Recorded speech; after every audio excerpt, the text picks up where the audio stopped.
A few weeks ago, I did a video on 5 comics that I think are undervalued. This week, I'm going to look on the other side of the coin and give you 5 books that I think are overvalued.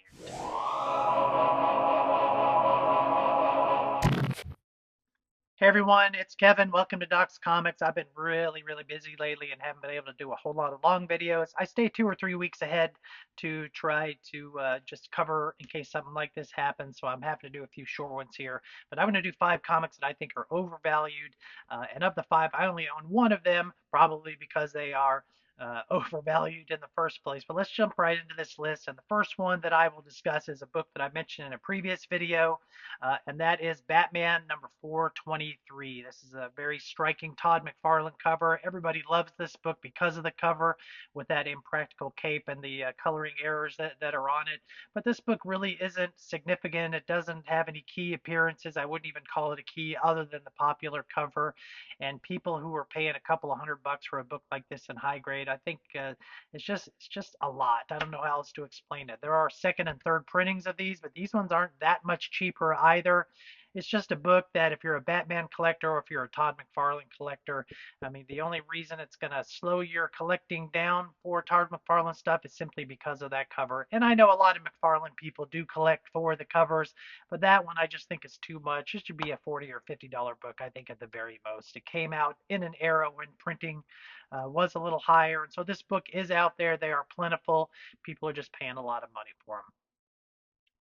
Keep in mind on this list that your mileage may vary. You might completely disagree with me on some of these. You might think that they're worth the price that people are willing to pay. This is just my opinion, so take it for what it's worth. And you know what they say about everybody having opinions.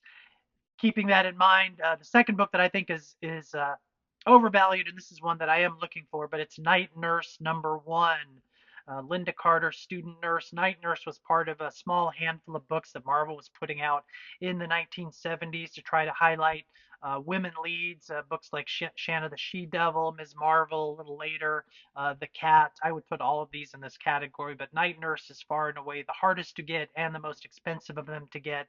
And a high grade copy of number 1 can run you hundreds of dollars, if not as much as $1,000 if you're looking for it in really high grade. The good news is that there's only 4 issues of this, and so you can complete it with a little bit of work, but the books are relatively scarce. They're not that available, and the ones that you do find are going to cost you a lot of money. But if you're dedicated, you can get it. They are out there. I just haven't found one yet that's quite at the price slash condition point that I'm looking for. I think it should be a $200 book, but again, that's just my opinion. Take it for what it's worth. A third book that I think is overvalued, and this one qualifies more as a magazine, and this is a particularly frustrating one for me because it's the only book that I need in the series, and that's Foom number 10.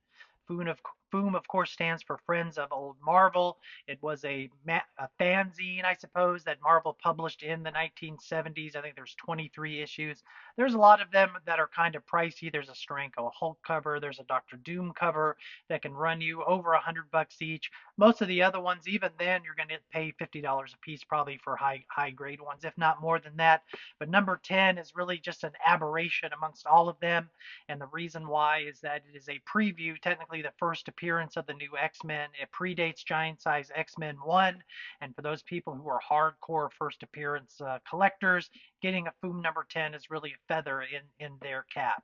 If you want a copy of this at 90, 92, 94, you're going to spend $2,000 or $3,000, and there are some that are listed on eBay that are even more than that. This is just a book that's really cost prohibitive. If you're a completist, titles like this are really frustrating for people like me because to be perfectly honest, I'm probably never going to own one, and when I have $2,000 or $3,000 to spend on a book, Foom number 10 is probably not going to be near the top of the list of books that I am willing to pay that much money for.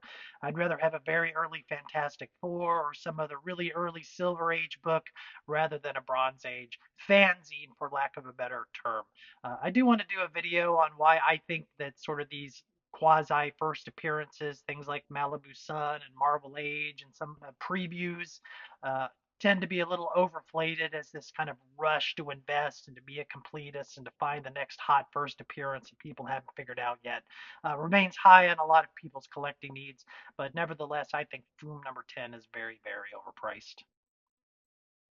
The fourth book that I think is overpriced, and this is one that I actually own, it's the Silver Age Ghost Rider #1, first appearance of the Silver Age Ghost Rider. Y'all know already that I am a collector of Silver Age Marvel Westerns, and so this is one of the books that's really at the top of the list as far as demand and value when it comes to that era of books.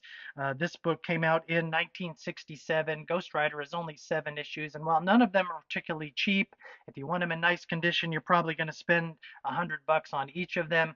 But #1 is so disproportionately out of whack compared to the rest of them. I mean, a book in this condition, a Ghost Rider #1 and a 9.4, is going to run you a couple of $1,000, and the fair market value of Ghost Rider #1 far exceeds what Overstreet is going to tell you, among other places. It's just in high demand. I honestly don't know why it's in high demand. There's not a huge number of people who are looking for Silver Age Westerns, but for some reason, everybody wants this one. Very different, of course, from the Flaming Skull Motorcycle Ghost Rider.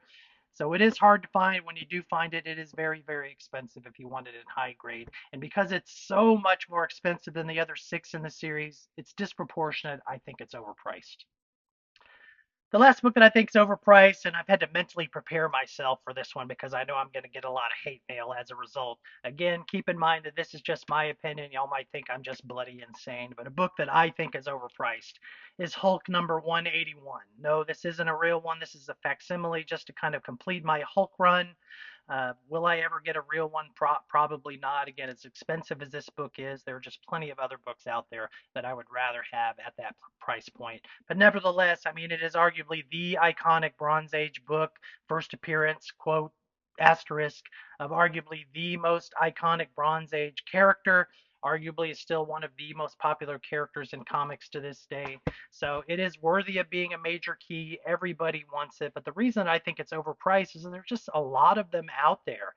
You get on Heritage, any week on Heritage, their weekly comic auctions, you're going to see 2 or 3 copies of Hulk 181.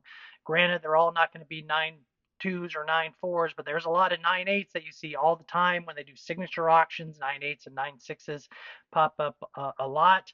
There are hundreds, if not thousands, of them out there that have been slabbed. So this is not a scarce book. It's not a rare book. It just happens to be one of those books that is the first appearance of a character that everybody loves. And so as a result, everybody wants it. Uh, is it worth 10 grand in high grade? I really don't think so. What would I be willing to pay for one? I haven't really thought it out that much, but I think that Hulk 181 is can I say absurdly expensive? Again, I know I'm going to have to duck because I'm sure some of you will come at me in the comments, hopefully not seriously, and say, "Hey, you crazy man, this is a great book to have." And while I don't disagree that it's a great book to have, I don't think it's that great a book to have to pay thousands and thousands of dollars in order to acquire one. Well, there you go. That was a fast one. 5 comics that I think are overpriced or overvalued. If you disagree with me or agree with me, let me know down in the comments if there's a book that I missed that you think is disproportionately overpriced, or one that you don't understand why it is as expensive as it is. Please let me know. I'm always trying to learn this kind of stuff, and I know that there are more out there. I probably could do another video on this if I wanted, so long as I don't get too much blowback from this one. Anyway, I hope you all have a nice weekend. I know this is a couple of weeks ahead of time, but I'm going to a convention this weekend in Chattanooga. So hopefully you will already have seen the video that I did from Chattanooga that'll be a part of this week's pickups that I did, well, way back a couple of weeks ago. Anyway, till then, y'all take care. I'm glad y'all are here, and we'll see you next time.